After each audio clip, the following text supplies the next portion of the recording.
Hey everybody, I'm Eleanor Mills. I'm the founder of Noon, and I represent a community of what I call queenagers, women in midlife.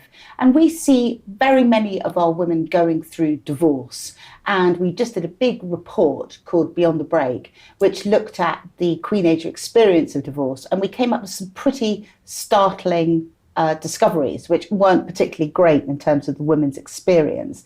So we found that 29% of women, when they went into divorce, didn't know anything really about their financial situation. And even more worryingly, we discovered that only 9% of women, midlife women who are divorcing, took any kind of financial advice. So the reason that I'm here today is I'm here with Sehjal Gupta, who's one of BKL's private client partners, and she works a lot with women who are divorcing. And so we're here today to have a bit of a chat about what it would be good for women to know before they kind of go down the rabbit hole and discover that, you know, things are not quite as they want them to be. So Sehjal, thanks for joining us today. Thank you. And this is something, I mean, I know you have a fantastic reputation in this area, partly because it's something that you know about yourself. Do you want to tell us a bit about your own experience? I do. Thank you, Eleanor. I think what got me into it was my own divorce. Right. So it's coming up to 10 years since that. But as a chartered accountant, as a chartered tax advisor, you'd think I was a bit more financially savvy. Sadly not. I was quite naive. Went into a marriage and I, 14 months later, was told it's over. But, you know, it was one of those situations where the first thing I did was contact one of my best friends. Her father was a forensics accountant who'd done over 400 divorces. So I contacted him and I was like, what do I do and stuff? And he goes, just get your ducks in a row. Yes. In advance of going through the process. So what you're suggesting is that a woman, if she's thinking that divorce is going to, you know, maybe something in the air, and what we're also saying is that it's now 60% of divorces are now being called by women. There's a whole phenomenon called walkaway wives, which we found very much in the report. And while there used to be a kind of stigma around women getting divorced, we see increasingly that there isn't, that in the 100-year life, women are going, you know, sitting down at 50, looking across the table and going, what, it's really you for the next 50 years? Maybe not, and therefore deciding that they're going to walk away. But so if you're a woman who's having that kind of thought, what would you suggest that she does in terms of the kind of, you know, I mean, for me, I think go to your accountant or tax advisor or first. Find one, yeah. And so a few things on what you've just said here is have your team around you. Yes. I was really fortunate to have my contacts, my network, were my dream team. So get the right lawyers. You don't have to pay an arm and a leg. I think the divorce world has changed a lot from my time, be it in the tax rules for CGT, be it in no-fault divorce coming on. Now you can do it yourself online and stuff. But I would still advise people to get advice because you just don't know where the pitfalls are. Yeah. And what you might be missing out on. I know before we spoke about pensions and stuff. Yeah. You could be getting more financially than you actually realise. You're actually due. We saw very much in the research that we did that a lot of women's kind of instinct immediately was to try and stay in the family home, for kind of go for the house kind of above everything else. And actually we discovered during that process that that was maybe not necessarily the best kind of financial advice. And we saw quite a lot of women who had maybe got the family home, but then ended up having to move out of it a few years later because they couldn't afford to upkeep it, and had also not thought about things like pensions, which might have been actually a bigger pot kind of, you know, cumulatively. But it's all the other side as well. So, you know, you could suddenly, I know a couple I dealt with, I dealt with the wife. She said her husband used to deal with all her tax returns previously. And once they got divorced, we realised there was undeclared income, overseas income. Wow. So we had to do a worldwide disclosure facility for her, go back about 10 odd years, huge costs, professional fees and tax to pay.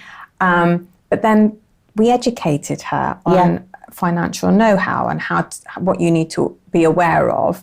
And I think there's a huge education piece here with the right advisors, and it's empowering as well.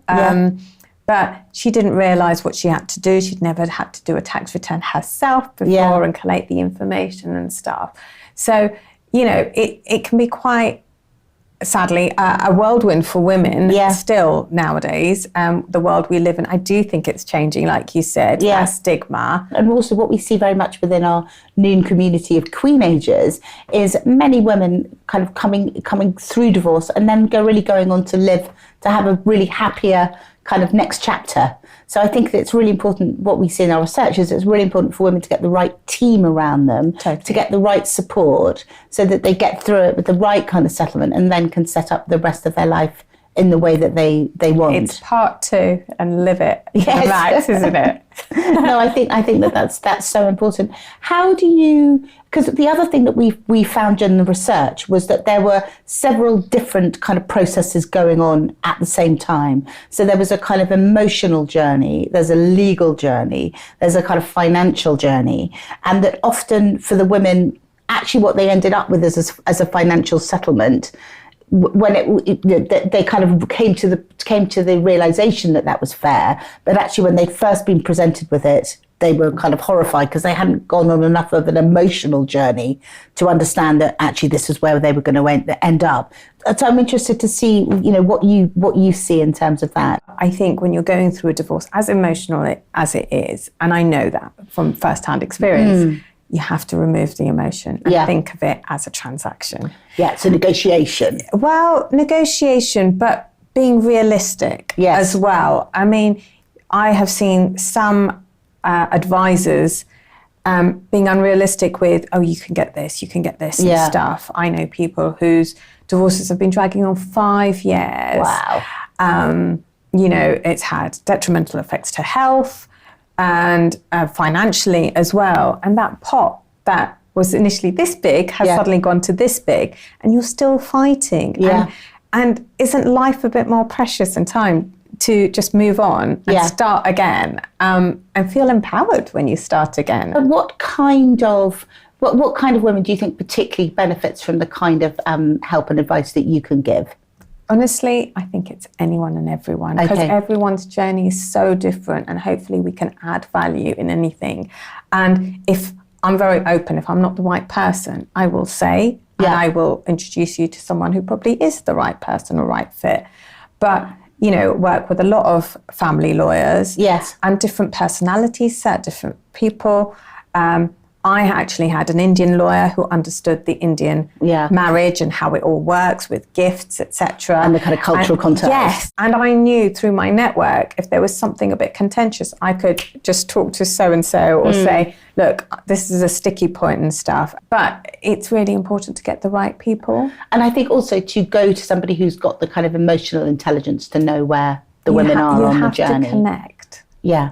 And I think for me, if I hadn't gone through this, I wouldn't have been specialising in this work. But I think I feel so passionate about encouraging other women to say there is a light at the end of the tunnel. Yeah, because I think it can feel we had lots of the women talk about divorce as a kind of depth bomb, which kind of kept on like blowing up different bits of their lives just when they thought they were through it, and things like, particularly within the kind of relationship realm, they hadn't realised that it was going to mess up their relationship, say with the grandparents of their children on the other side, or there were just so many other relationships which it also impacts on. So, and I think many women from our research, they went into it not realising quite how destructive this was going to be on a kind of, bigger basis.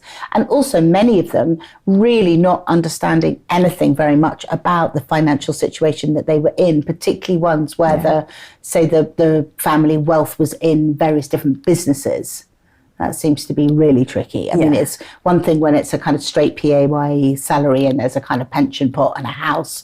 But if it's more complicated than that, then they definitely need to come and see someone like you. Well, it's also things like inheritance. Yes. So a couple that I was dealing with, not a couple because I can't deal with both of them, but one side, her husband had an elderly mum. Yeah. And if she dies while they're going through divorce, then suddenly he's going to inherit a lot. That pot is going to change. Equally, she had an elderly father as well, who, if he died, there's going to be more assets. So it was a bit of game playing as to what we're going to do. Are we going to stretch it out so that one might pass away and then the pot might change, etc.? Those sorts of things. There's people who might set up trusts or start moving money around. Different companies which happened in mine. Yeah. Not a trust, but the bank accounts, and moving money around, etc. So it's keeping your eye on the ball, collecting those little bits of information that could be helpful. So in terms of collecting little bits of information before you decide you're going to kind of, pull the nuclear button, what kinds of things is it important for the women to know? So like what the bank accounts are and what's in them? Yeah, that would be helpful. What outgoings are, just understanding little things. Like I know in my process, it was things like, oh wait, hang on, there's a credit card missing here because I remember I had this conversation and this was going on. So that for me is incorrect. There's something missing. Yes. And just remembering that. And it's hard because it's emotional. Yeah. And it's very easy to forget, hence why if you can remove the emotion. And maybe kind of write a bit of all of that down before you start the process. Yeah, and timing can be key as well. Okay, in what way? Well, before it was the tax year, nil gain, nil loss transfers between spouses. So no capital gains tax. But now they've increased that to 3 years. Yeah. But if, the sooner you get your ducks in a row and you understand what you have to do, that's time saved. Yeah. What we saw with a lot of the women actually was a bit of an attitude when they got married that the man was going to kind of take on all of that kind of thing. And it was really interesting, even with the women who'd been, professionals and earned their own money, there was a sense that the man, that Theresa May talked about pink and blue jobs in a marriage, kind of the bins and wine men, kind of whatever for the women, and that the money piece very often, and in our research too, seem to fall into the male camp. So if a woman has been quite disempowered within a relationship because the man's been in charge of the money, what could she do to kind of gen herself up before she comes to see somebody like you? I mean, what would you suggest? I think it's important for her to know what outgoings are, actually. So how much money she's going to need? Well, yes. I think that's quite overwhelming if you haven't lived alone or had to pay bills, rent, school you've fees. Probably got no idea. Yeah. What you need, but also what you're currently got going out, like from the family pot or whatever. So those are the kind of questions that are going to be asked? Well, yes. I mean, I know in UK rules are quite different to other parts of the world, country, wherever you get divorced and stuff, but it's very fair here in some ways. It's favourable to the woman in many ways. I believe Scotland isn't so fair, and it's almost England's meant to have the fair, the kind of best regime for women. Yeah, so I know I've heard that in Scotland, it's if you lived in a £5 million house and you're going through a divorce, you just need a house. You don't need something that was just as big or grand and stuff. Whereas here, it's lifestyle and what you're used to, etc. It's more taken into account. So understanding those sorts of things and how you're going to sustain it as well, going forwards. Are you suddenly going to get income sources that you were never aware of, say rental properties, and that means you're going to have to do tax returns going forwards, or have compliance issues, etc. So it's trying to understand where you are now, where you could end up, and the education piece in between. Yeah, and I think that's often really much bigger for a lot of women than they think.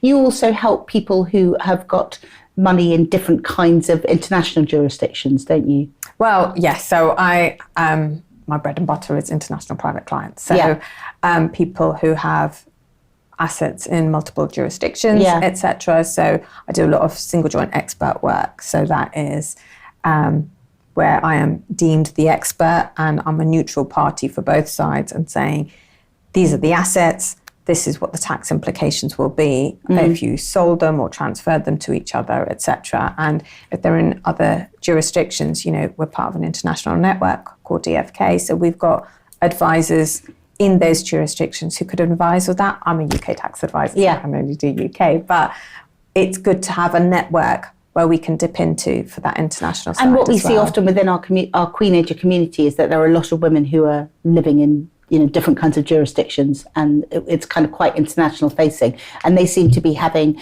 we've found in the research that particularly what we call trailing spouses, women who'd followed their husbands around the world, they had a particularly tricky time when it came to divorce. Yes, but it's also where you sign up for divorce as well. Right. Because if you're here, yeah, you can get divorced under the UK system. Okay. But if you're somewhere else, the rights can be very different. And so there's often, they call it a race as to who files for divorce first. Okay, and where. Yeah. And I know from a lot of the news stories that certainly filing for a divorce from a female point of view is better in London. Oh, yeah. So but that's also the kind of thing that's worth people knowing. Yes, for sure. For sure. So any other pieces and any other kind of key pieces of advice, if you were going to kind of say 3 things that someone should do before they're going to get divorced and why they should come and see you, what would you say? I would say, for me, it would be get your ducks in a row. Yeah. As much as possible. Figure out the people you need to help you get over the line. Yeah. I would recommend a tax advisor, accountant, a lawyer. Yeah. Maybe someone who understands financial advice as well. Yeah. So maybe an IFA or something. Yes. And what we see actually is probably a therapist too. A therapist, for sure. And also what came out of the research was a personal trainer. So we actually saw as the kind of dream team a bit of a kind of lawyer. Punching bag. Yeah, exactly. No, precisely. The women who'd really got into kind of fitness felt a lot more powerful as they went through their divorce. Surround yourself with people who are going to really empower you. I think that's really important. Yeah, and I think it's also worth saying to people that it's always worth kind of shopping around a bit, go and talk to a few people and see kind of what fits. And because what works for one is not necessarily going to work for another. Yeah, but I think this idea of the team, the divorce team, in the research we talked about it very much as when you get married, even if from a very simple wedding, you might well have a wedding planner, you'd have somebody who'd help you with the venue, you'd have a celebrant, you'd have a best lady, you might have some bridesmaids, whatever. But people don't think of, if you think about that team when you get married, people don't think about the team they're going to need when they're divorcing. It's another life event, isn't it? Yeah, and actually even more crucial and probably a bit harder. Yeah. So definitely. Really make sure that you've got your kind of, your as you say, your ducks in a row, and also your divorce team around you. And your network becomes your net worth. So I think one of the other pieces of advice is, really is kind of is shop around a bit. Don't just necessarily go with the first person that somebody suggests. For sure. And you need to you need to be safe with them. Yes. Be open, safe. So you're going to have to connect with them. Yeah, sure. And we also really saw that within the research, so even with the high net worth or even ultra high net worth women, 9% only were taking any kind of financial advice. And yet, when we talked to them about it, they said that the one thing that they really wish they'd done much earlier on was speaking to an accountant, because it's so not often within their kind of frame of reference, or it hasn't been what they've been involved with. They don't understand why they need it. So they might understand that they need a lawyer, although some of them were trying to do it on ChatGPT. But all of the ones who said they'd seen an accountant said that it had saved them so much money in the long run. Yes, no, for sure. I mean, if it wasn't for me and my profession, I wouldn't have realised the value of an accountant or a tax advisor, because obviously I did a lot of that work myself and understood it. And that's where I realised there's a bit of a gap. And really, no, there's a huge gap, and that's also what we're trying to fix. Because what really came out of our research, speaking to so many of the women, was what the women, that they kept saying, you don't know what you don't know when you begin. So the part of the point of this kind of conversation is to really stress to people why they might need this broader team, lawyer, accountant, maybe some kind of therapist, some kind of financial advice, and that it's really important that people take that before they embark on the process. For sure. Thanks so much, Sehjal, for being so honest about your own journey and for your invaluable advice about what women need. And really what we've heard from Sehjal today and what we see in our Noon research so clearly is make sure that you have a team around you, shop around for that team, and really remember that there are lots of things that you don't know, the things that you don't know. So you may not know why you might need some financial advice or to come and talk to somebody like Sehjal, but it's definitely worth doing it ahead of time, and BKL is really there to help you through any of these big life moments.